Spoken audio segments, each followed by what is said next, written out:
morning. At pababa tayo mga lalabs. Check natin kung ano ang pwede natin maluto. Ayan, si Benny. Good morning, good morning, good morning.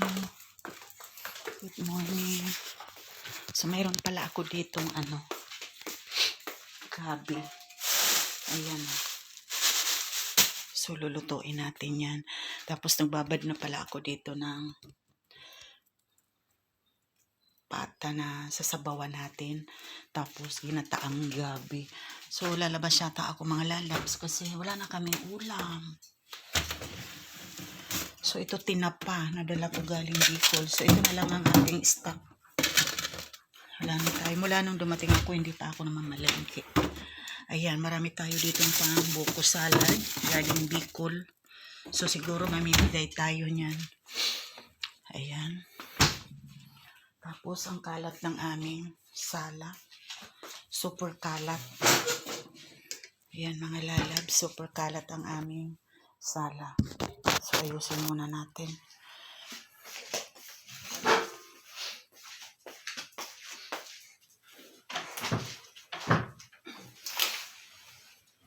Nabuksan ko to kasi para pumasok yung hangin.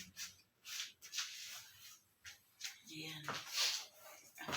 Hindi pa ako nakapagpagawa ng sapin ng sopa, kaya order muna ako ng ganitong pang sapin. Ayan.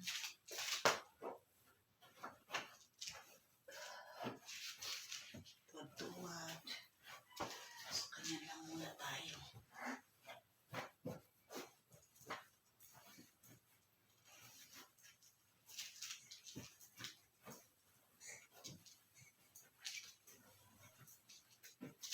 Ako lang dito kasi naghatid sa school si asawa ko tsaka si Seth. Masok ng school.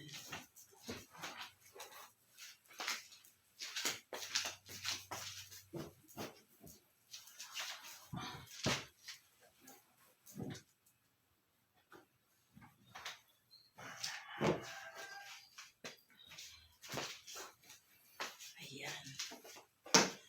So, lagi ditong may off lotion kasi madalas ditong magtambay si Sid. So, naibaba ko pala yung isa. Ayan mga lalabs. Ayan. Update tayo mamaya sa mga lulutuin natin. Ayan, nagluluto tayo ng laing. Ito ang laing natin na lulutuin. Tulo. Tapos ito, napapagolden brown tayo ng sauce. Mamantikain natin yan dyan. Tapos, tinapa. Ilalagay na natin to. Ayan ang lalagay natin. Tinapa, bawang, at saka luya, sibuyas. Sabay-sabay na yan natin na ilalagay. Iyaan na natin yan dyan.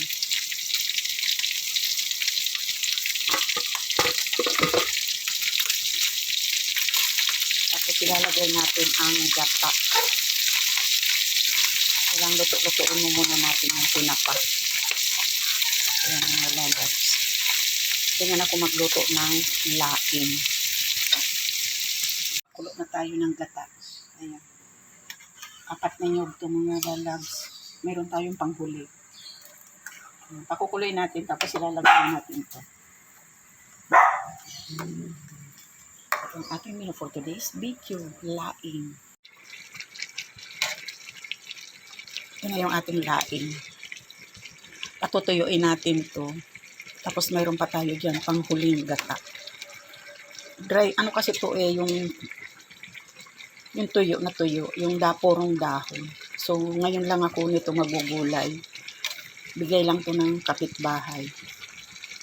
Ayan, meron pa tayong nilutong sinigang na pata. Tapos, ito naman yung ating laing. Ayan. Hindi ko pa siya tinitikman. Tinapang Bicol ang nilagay ko dito mga lalabs.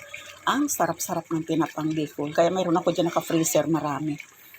Hindi yan masisira kasi naka-freezer siya. So, ito naman yung ating sinigang. Tamang-tama. Magandang partner. Hindi lang ko naglagay ng sili yung sa laing kasi Hindi naman sila nagsisili. Ayan, mga lalabs.